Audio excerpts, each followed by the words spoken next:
मागच्या 10 तारखेलाच आमची सभापती पदाची निवडणूक त्या ठिकाणी मुंबई हायकोर्टाच्या आदेशाने झाली आणि सभापती होऊन आमची 21 तारखेला पहिली मीटिंग देखील झाली. बिनविरोध ही सगळी प्रक्रिया पार पडली आणि सभापती म्हणून मी खेड कृषी उत्पन्न बाजार समितीचा कारभार त्या ठिकाणी गेल्या 10-12 दिवसापासून चालवत आहे. शेतकऱ्यांचे प्रश्न सोडवण्याचा प्रयत्न करतोय, भागाभागात जातोय, काय काय अडचणी ते समजून घेतो.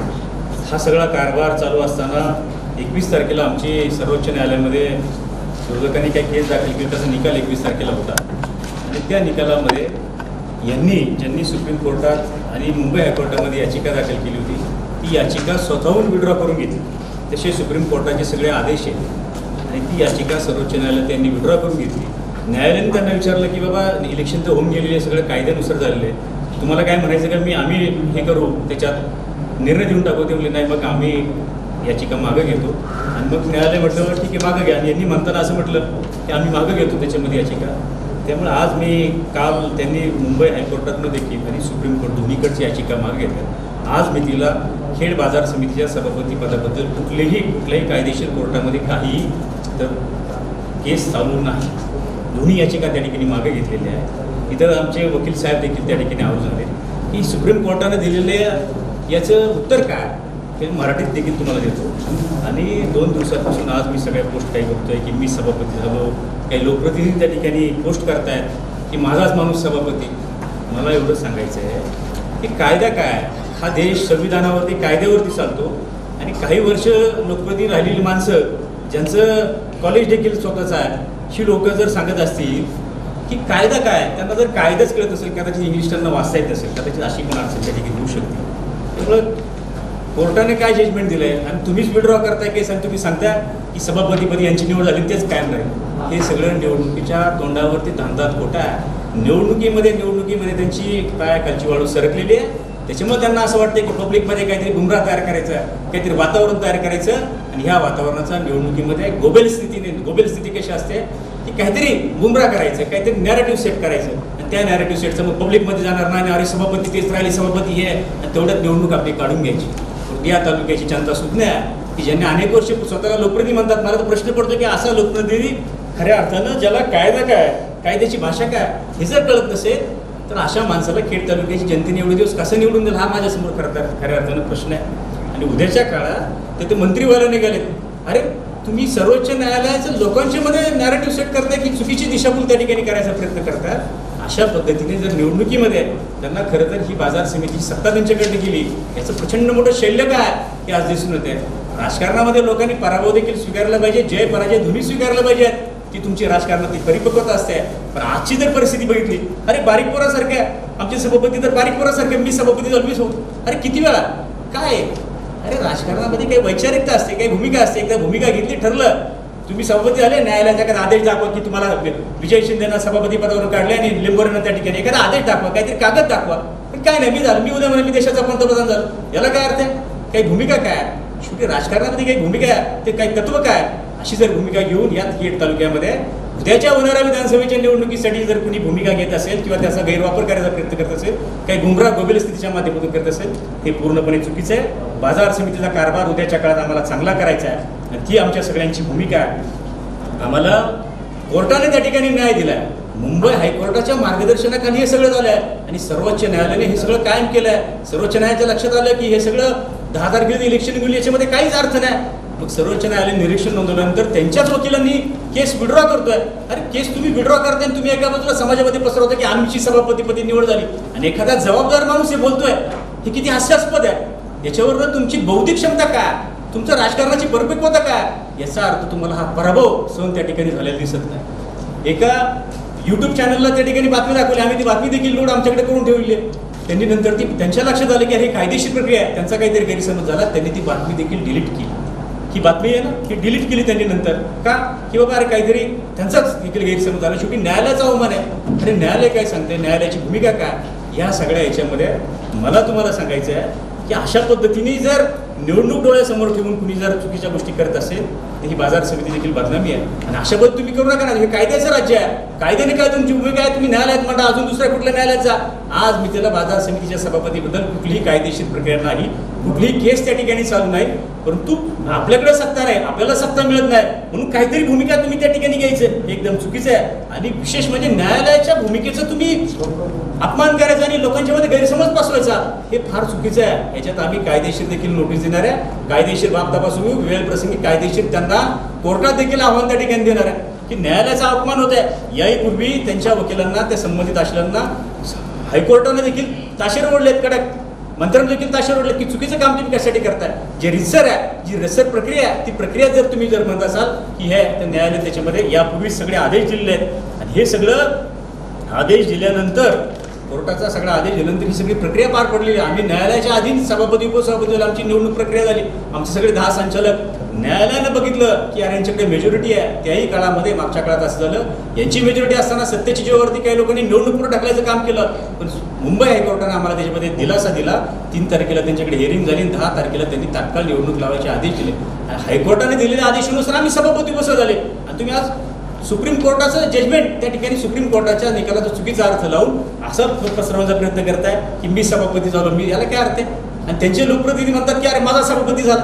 अरे राजकारणातली दिवाळखोरी भौतिकता काय आहे, याला काय अर्थ आहे. अशा पद्धतीने तुम्ही लोकांच्या मध्ये निवडणूक डोळ्यासमोर ठेवून जर करणार असेल ते एकदम चुकीचं आहे. त्यामुळे आम्ही सगळे आम्ही कायद्याने चालणारे लोक आहे. मी स्वतः वकील आहे, मी ॲडव्होकेट आहे, कायद्याचं शिक्षण घेतलं आहे आणि कायद्याचा रक्षक किंवा कायदा काय, हा कायदा माझ्यासाठी देखील अतिशय महत्त्वाचा आहे. उद्याच्या काळात कायद्याने काय झालं, मी 0 मिनिटामध्ये असा वगैरे देखील येणार नाही. पण कायदा काय, कायद्याची भूमिका काय आणि कायद्याने झालेली व्यक्तीला जर तुम्ही असंविधानिक ठरवायचा प्रयत्न करत असाल तर या खेड तालुक्याच्या राजकारणातले दुर्दैव आहे. आणि उद्याच्या काळामध्ये जे कोणी हे सगळे घडवण्याचा प्रयत्न करताय त्यांची आता मला वाटते वयानुसार घरी जायची तयारी झालेली आहे. राजकारणात लोक देखील त्यांना स्वीकारणार नाही की चुकीचं तुम्ही जर सेट करत असेल, चुकीची भूमिका लोकांच्या समोर गोबेल स्थितीने आणण्याचा प्रयत्न करत असेल, याचा अर्थ ही बाजार समिती तुमच्या हातातून गेल्यानंतर तुम्हाला प्रचंड मोठं शैल्य झालंय, तुम्हाला सहन होत नाही. अरे मी सभापती झालो, उद्या मी वाटेल तेव्हा राजीनामा देईल, ती काय भूमिका नाही माझी. परंतु तुम्हाला हे सहन होत नाही, याला काय अर्थ आहे. ही जी भूमिका आहे आज तुमच्या सगळ्या पत्रकार माध्यमांच्या माध्यमातून तुम्हाला तालुक्याच्या जनतेला सांगायचं आहे की कायद्याने झालेला हा सभापती आहे. हा सगळा कारभार उद्याच्या काळात आम्हाला चांगलं करायचं आहे. आणि मागच्या काळातला जर कारभार बघायला गेलो हे सगळं काढून आणलं. मी मार्केट कमिटीची गाडी तुळजापूर जाते का, मार्केट कमिटीची गाडी लोणावळ्याला जाते का, कर्जतला जाते का, काय काम आहे. अरे कशासाठी हे सगळ्याचा आम्ही अजून तर काय खोलामध्ये गेलो नाही. खोलात गेल्यानंतर आम्हाला तर उद्या 1 रुपयाचा इथं भ्रष्टाचार करायचा आहे, पारदर्शी काम करायचं आहे. मागच्या वर्षभरात झालं, त्याच्याही मागच्या काळात जर चुकीचं काम झालं असेल सगळं बाहेर काढू आम्ही आतापर्यंत काही बोलू नाही. ठीक आहे बाबा, चाललंय मार्केटच्या गाडीपासून सगळे विषय आमच्याकडे आहेत. आम्ही अजून त्याच्यावरती काही बोललो नाही. आम्ही म्हटलं आपला कारभार आपल्याला चांगलं काम करायचं आहे, पारदर्शी काम करायचं आहे. पहिल्या दिवशी मी निर्णय घेतला मार्केटची गाडी त्या ठिकाणी वापरायची नाही. मी निर्णय जाहीर केला सभापती पदाचं मानधन लोकांच्यासाठी त्या ठिकाणी द्यायचं. हे निर्णय घेणारा मी कार्यकर्ता आहे. याही मागच्या काळात ते निर्णय मी त्या ठिकाणी घेतले आहेत. माझ्या सगळ्या 10 संचालकांचा विश्वास आहे माझ्यावरती की हा काम करणारा माणूस आहे. उद्याच्या काळामध्ये या बाजार समितीचे चित्र तुम्हाला बदललेलं दिसेल.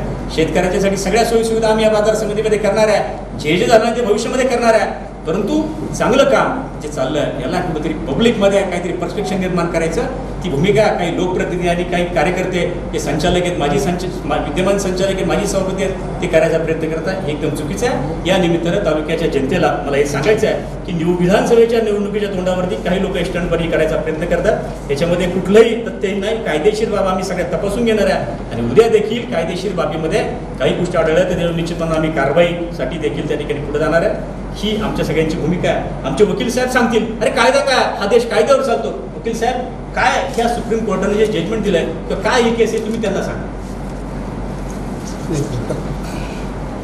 आता ही जी ज्या ऑर्डरचा त्या लोकप्रतिनिधींनी जो संदर्भ दिलाय तर ह्या ऑर्डरचा नेमका अर्थ काय, जो इंग्रजीमध्ये आहे तो म्हणजे शब्दशः मराठीमध्ये नेमका त्याचा काय अर्थ होतो, काय सांगाल.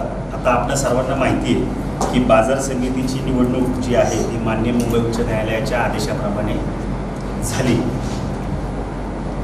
10 तारखेला ही निवडणूक झाली आणि ही निवडणूक होण्यापूर्वी आणि उच्च न्यायालयाने आदेश पारित केल्यानंतर माननीय मुंबई उच्च न्यायालयाचा आदेश यांनी सर्वोच्च न्यायालयात विशेष अनुमती याचिका स्पेशल लीव्ह पिटिशन नंबर 23/762/2024 दाखल करून आव्हानित केलेला होता.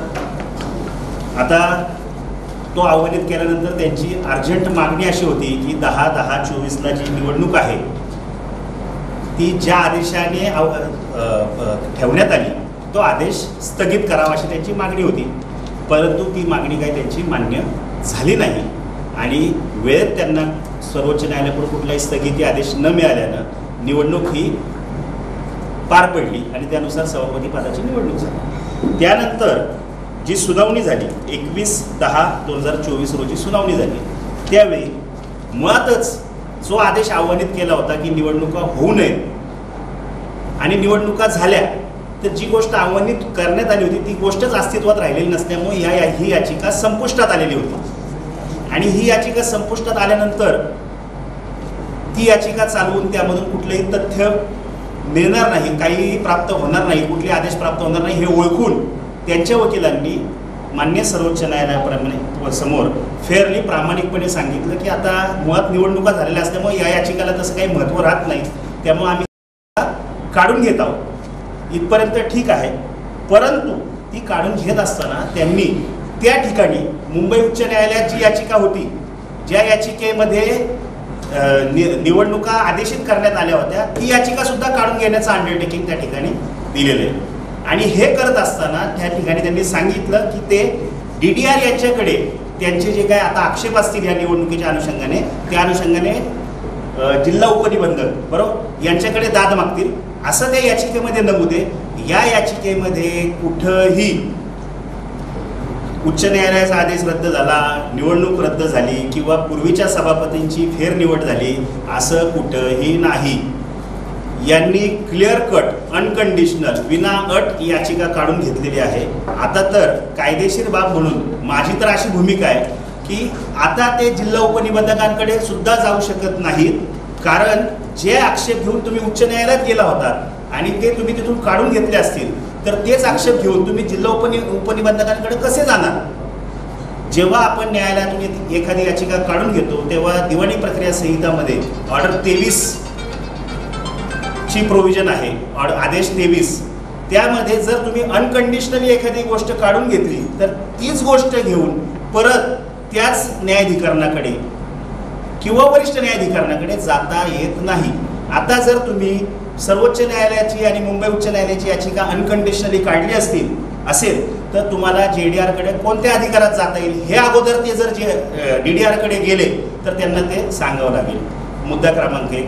मुद्दा क्रमांक 2, ते उद्या समजा DDR साहेबांकडे गेले आक्षेप घेऊन तर जे आक्षेप ते DDR साहेबांकडे उपस्थित आहेत ते आक्षेप त्यांनी उच्च न्यायालयासमोर सर्वोच्च न्यायालयासमोर आक्षेपित केलेले असताना तिथून विनाट काढून घेतलेले असताना कुठल्या तोंडानं DDR साहेब त्यांचे आक्षेप एंटरटेन करतील ही एक महत्त्वाची गोष्ट आहे. आणि तिसरी गोष्ट, ज्या बातम्या प्रसिद्ध झाल्या, जी काही प्रेस कॉन्फरन्स झाली, त्या प्रेस कॉन्फरन्सच्या अनुषंगाने आज रोजी कुठल्याही न्यायालयाचा यांना पुनर्स्थापित केलं किंवा यांची निवड रद्द केली असा कुठलाही आदेश अस्तित्वात नाही. आज रोजी माझ्या माहितीप्रमाणे कुठल्याही न्यायालयासमोर कुठलीही याचिका न्यायप्रविष्ट नाही. आता राहिला प्रश्न DDR साहेबांचा. DDR साहेबांकडे ते जाणार आणि DDR साहेब त्यांच्या बाजूने निर्णय देणार असं गृहीत धरून की काय ह्या काय बातम्या पसरवल्यात किंवा ह्या ज्या प्रेस कॉन्फरन्स केली गेली असं काहीतरी दिसतंय. त्याही पार्श्वभूमीवर मी सांगतो की कुठल्याही न्यायालयात गेल्यानंतर जगाच्या पाठीवर कुठले असं न्यायालय नाही की त्यामध्ये विरोधी पार्टीला नोटीस न काढता निर्णय देण्याची तरतूद आहे. आज अखेरपर्यंत यांना DDR साहेबांकडून कुठलीही नोटीस आलेली नाही आणि यदाकदाचित जर त्यांना आता ते म्हणतायत तसा जर आदेश असेल तर तो फक्त DDR साहेबांचा असू शकतो आणि आज रोजीपर्यंत कुणाच्याही माहितीत किंवा पाहण्यात तसा आदेश नाही. अशी एकंदरीत यामध्ये कायदेशीर परिस्थिती आहे. बरं, आता तुम्ही म्हणताय की एकही याचिका नाही. तुम्ही जी याचिका जी केलेली होती ती आहेच की अजून कोर्टामध्ये? नाही, तिथं आम्ही कोर्टात निकाली काढले ना. अच्छा, तुमच्या बाजूने निकाल निकाली इलेक्शन लावण्यासाठी म्हणजे आता एकही नाही. एकही याचिका नाही. अच्छा, त्याच्यामध्ये काहीच नाही. जे पद रिक्त होतं त्यासाठी जो इथं पदांनी जो इलेक्शन हे केलं होतं ना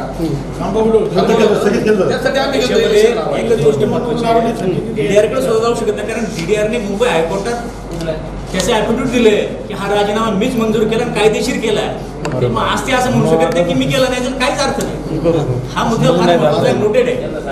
सभापतींनी त्याच्यामध्ये म्हटलं की मी सही केलेली नाही, तिथे चालू येतात नाही, काहीच नाही त्याच्यामध्ये काहीच केस नाही. तो घ्यायला विषय तो सही केलेली नाही. सही केलेली नाही असं जसं होतं ना, त्यांचं जे म्हणणं आहे त्यांची सही केली नाही केलेली सही खरी आहे ती खोटी आहे, तो ट्रायलचा विषय, तो केस चालल्यानंतरचा विषय. त्या संदर्भात ते जर योग्य न्यायाधिकरणासमोर गेले आता मुळात तुम्ही माझी सही खोटी आहे असं म्हणून तुम्ही उच्च न्यायालयात गेला होता, ती याचिका तुम्ही विनाट काढून घेतली. आता परत एकदा तुम्हाला DDR कडे जाऊन त्या ठिकाणी माझी सही खोटी आहे असा आक्षेप उपस्थित करता येईल का? आणि आक्षेप जरी उपस्थित केला तरी DDR हे हँडरायटिंग एक्सपर्ट नसतात. बरोबर. ते त्या ठिकाणी त्यांची सही खरी आहे का खोटी आहे हा हँडरायटिंग एक्सपर्टच्या कार्यक्षेत्रातला विषय. त्यामुळे ही बाब योग्य त्या सक्षम न्यायालयाकडे किंवा सक्षम तपासणी अधिकाऱ्यांकडे गेल्याशिवाय यामध्ये कुठलंही तथ्य उरणार नाही. या ठिकाणी फक्त निवडणुकीच्या उद्देशातून हे सगळं चालतं.